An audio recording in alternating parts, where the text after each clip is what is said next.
Do not study for MDCAT 2026 अगर तुम्हें ये 5 बातें नहीं बता। Is it too late to start study? देखो, मैं तुमको एक बात समझाता हूँ। सोचो तुम्हारे पास 4 to 5 मंथ्स होते हैं MDCAT के लिए, या पर बहुत ज़्यादा स्टूडेंट्स के पास 4 to 5 मंथ्स होते हैं इससे पहले MDCAT के लिए। तो जो लोग MDCAT क्लियर कर जाते हैं वो 4 to 5 मंथ स्टडी करते हैं और MDCAT क्लियर कर जाते हैं? नहीं, बल्कि वो इस 4 to 5 मंथ्स में भी 1 or 2 मंथ्स वेस्ट कर देते हैं और वो ये सोचते हैं कि हमारे पास टाइम बहुत ज़्यादा है, इस वजह से वो बहुत आराम से स्टडी करते हैं। एंड फिर जो उनकी असल स्टडी होती है वो 1 or 2 मंथ्स ही होती है जो उनको MDCAT क्लियर करवा लेती है। तो आपके पास भी अभी भी इतना वक्त है कि आप बहुत ही इजीली अपने MDCAT गोल को क्लियर कर सकते हो, अपना MDCAT टेस्ट क्लियर कर सकते हो एंड मेडिकल कॉलेज में पहुंच सकते हो। इंस्टेड कि आप ये सोचे कि हमारे पास टाइम कम है। हाँ, प्रेशर के लिए मुश्किल है, रिपीटर को थोड़ा सा रिलीफ मिल जाता है, लेकिन मैं आपको ये बात भी बताता हूँ कि रिपीटर पर भी उतना ही प्रेशर होगा जितना प्रेशर पर होगा। तो ये बात आपने नहीं सोचनी एज अ प्रेशर या एज अ रिपीटर कि आपके पास टाइम कम है। आपके पास टाइम इनफ है, आपको उसको यूज़ करना आना चाहिए, उसको यूटिलाइज करना आना चाहिए एंड उसमें स्मार्टली प्रिपेयर करना चाहिए, जो आगे इस वीडियो में मैं आपको बताऊंगा। लेकिन अगर आप इस 2 to 3 मंथ्स में स्टडी करते हैं तो आपके लिए एक छोटी सी प्रॉब्लम आने वाली है एंड वो प्रॉब्लम है competition. Competition is too high. जो स्टूडेंट्स फ्रेश है और जो डिस्ट्रैक्टेड है उनके लिए कंपटीशन थोड़ी सी टफ होने वाली है। अब हर स्टूडेंट्स को पता होगा कि कौन फ्रेश है एंड कौन थोड़ा सा डिस्ट्रैक्टेड है, क्योंकि जब आप फ्रेश होते हो तो आपने FSC एग्जाम देना होता है और उसके बाद आपने MDCAT के लिए प्रिपेयर करना होता है। और जो डिस्ट्रैक्टेड होते हैं तो उनके पास ऑलरेडी टाइम लिमिटेड होता है, उनकी डिस्ट्रैक्शन बहुत ज़्यादा होती है, उनके प्रॉब्लम्स बहुत ज़्यादा होते हैं। जो हर स्टूडेंट्स के प्रॉब्लम अलग अलग होते हैं, उस वजह से उनके लिए कंपटीशन थोड़ी सी बढ़ जाती है, क्योंकि टाइम वहाँ पर डिस्ट्रैक्शन में चला जाता है या फिर as a fresh students time कम होता है। इस वजह से MDCAT के लिए प्रॉपर टाइम उन्हें नहीं मिलता। वो भी उन स्टूडेंट से आगे निकल जाते हैं जो रिपीटर्स है या फिर जो अपनी स्टडी सही से कर रहे हैं, अगर वो स्मार्टली प्रिपेयर करे। तो अगर fresh students and distracted students अपनी स्टडी को स्मार्टली करे तो वो बहुत ज़्यादा स्टूडेंट से आगे निकल जाएंगे। अब नेक्स्ट पॉइंट आता है हाउ टू प्रिपेयर स्मार्टली। देखो, मेरी एक बात सुनो। मैं जब कॉलेज में आ रहा था वापस घर, तो वहाँ पर एक स्टूडेंट था, हमारा क्लास फेलो था। उसने मुझे बताया कि तुम MDCAT गाइडेंस वीडियोस बनाते हो, अच्छा काम करते हो, तुम प्लीज़ स्टूडेंट्स को ये भी बताया करो कि टेस्ट जो है वो बहुत इजी आता है। इतना मुश्किल टेस्ट नहीं आता जितना इन स्टूडेंट्स ने अपने दिमाग में, अपने माइंड में इस तरह बिठाया होता है कि टेस्ट बहुत मुश्किल आता है एंड वो आपके FSC के मार्क्स बहुत ही इंपॉर्टेंट रोल प्ले करते हैं एंड आपकी ओवरऑल स्टडी किस तरह से है, आपने किस से गाइडेंस ली है, आपको कौन गाइड कर रहा है, आप गलत तरीके से स्टडी नहीं कर रहे, ये ज़्यादा मैटर करता है इससे कि आप बहुत ही डीपली स्टडी करो, हर प्रोविंस के टेक्स्ट बुक को पढ़ो। मैंने आपको कितनी बार बताया कि आपने अपने प्रोविंस के टेक्स्ट बुक को पढ़ना है।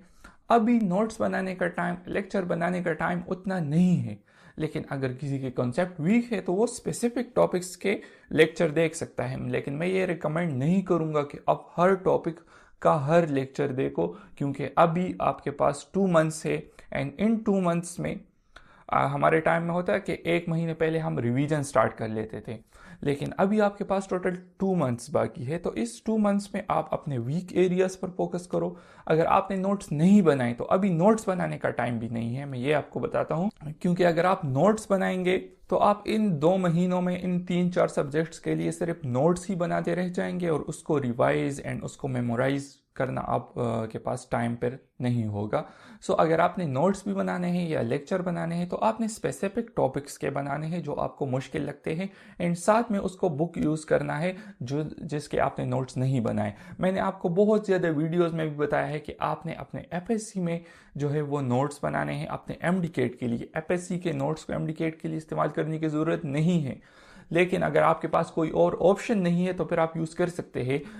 कुछ ना होने से कुछ होना बेहतर है, जिस तरह कहते हैं ना।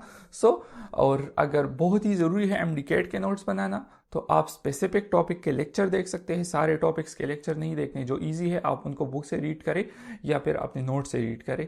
एंड इसके अलावा जो स्पेसिफिक टॉपिक्स है उनके लेक्चर ले, उनके नोट्स बनाए, उनको अच्छी तरह फिर रिवाइज भी करना है, सिर्फ नोट्स नहीं बनाना।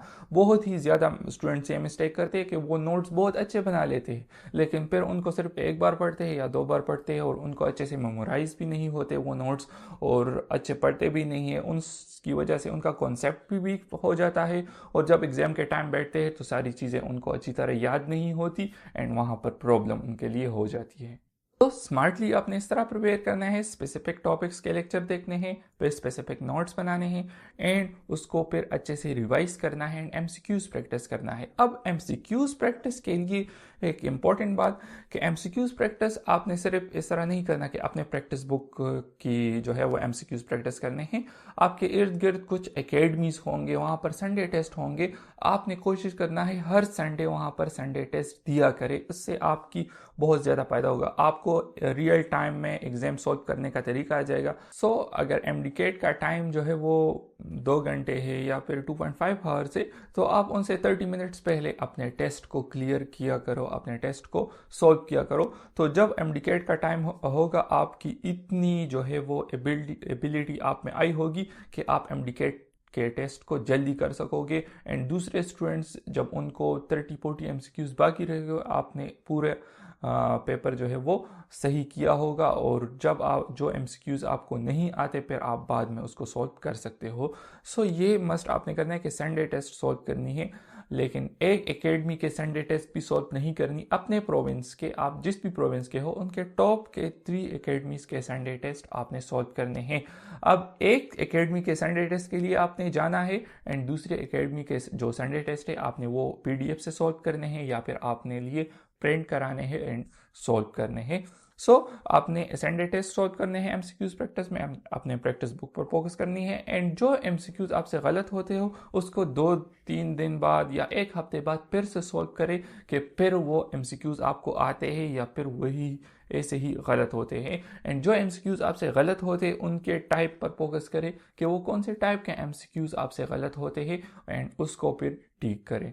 एमसीक्यूज टाइप जो आपसे गलत होते हैं उनसे आपको ये भी पता चल जाता है कि आपकी मेमोराइजेशन सही नहीं है, आपकी कॉन्सेप्ट सही नहीं है, आपने डायग्राम सही से नहीं देखे। तो बहुत ज़्यादा चीज़ें आपको एमसीक्यूज के मिस्टेक से पता चल जाती है। सो मिस्टेक से आपने घबराना नहीं है। अगर आपसे मिस्टेक्स होती है तो ये एक अच्छी बात है, आप उनसे न्यू बातें सीखे, आप अपने मिस्टेक्स को इम्प्रूव करें, उससे आपकी स्टडी इम्प्रूव हो जाएगी।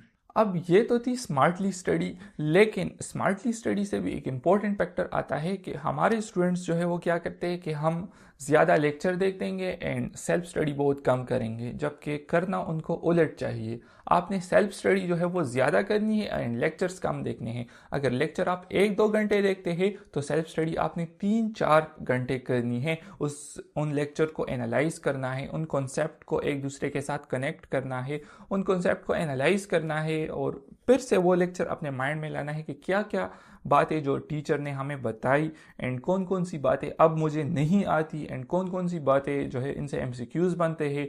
एंड जो टीचर मुंह से बोलता है, कभी कभार वो बोर्ड पर नहीं लिखता और हम अपने नोट्स में नहीं लिखते, सो उन बातों पर आपने मेन फोकस करना है।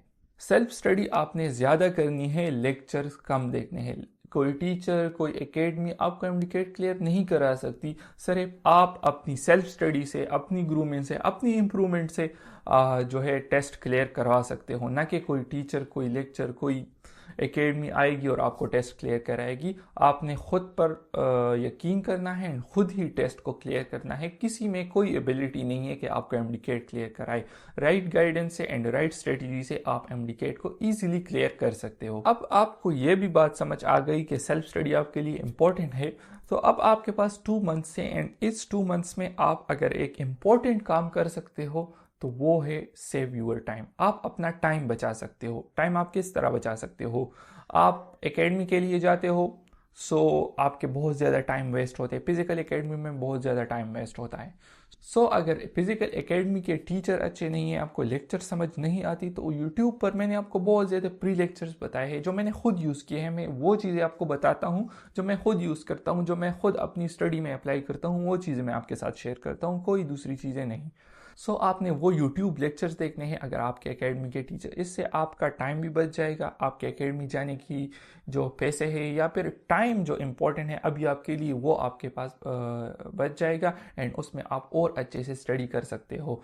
अगर आप हॉस्टल में हो या फिर जिधर भी हो, अपने टाइम को आपने मस्ट सेव करना है।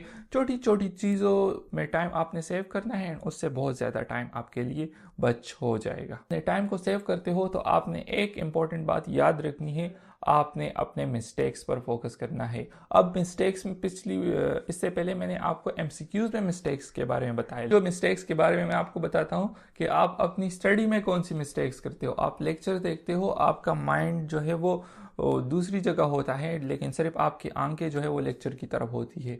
उसको कहते हैं पैसिव लर्निंग एंड उसका ज़्यादा फ़ायदा नहीं है। लेकिन जब आप सेल्फ स्टडी करते हो, जिस तरह मैंने आपको पहले बताया, तो उससे आपकी एक्टिव लर्निंग होती है। ये भी एक मिस्टेक है, इसको भी आप ठीक कर सकते हो। आप कॉन्सेप्ट को एक मरतबा लेक्चर देखने में नहीं गेन कर सकते, कोशिश करो कि उसको एक मरतबा ही लेक्चर में गेन कर सकते हो। इससे आपका टाइम भी बच जाएगा एंड आपकी जो मिस्टेक्स है एक मरतबा कॉन्सेप्ट ना क्लियर करने की, वो भी आपकी जो है वो ख़त्म हो जाएगी। इससे बहुत ज़्यादा फ़ायदा आपको होगा।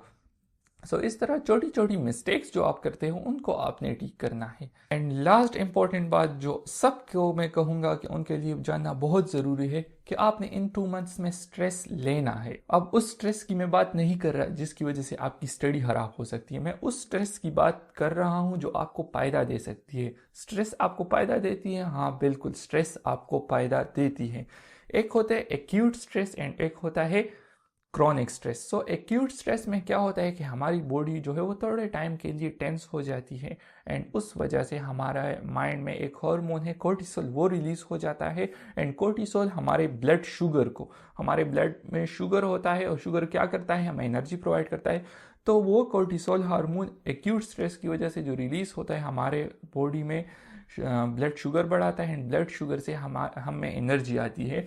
एंड आपने भी देखा होगा कि एग्ज़ाम के टाइम जो है वो बहुत अच्छे से स्टडी होती है। तो ये क्यों होती है? क्योंकि हम उस टाइम स्ट्रेस में होते हैं, एक्यूट स्ट्रेस में, एंड हमारा ब्लड शुगर थोड़ा सा हाई होता है। हमारी ब्रेन की परफॉर्मेंस उस हाई ब्लड शुगर की वजह से बहुत अच्छी होती है, तो एग्ज़ाम के टाइम हमारी स्टडी अच्छी होती है। लेकिन आपने क्रोनिक स्ट्रेस की तरफ नहीं जाना।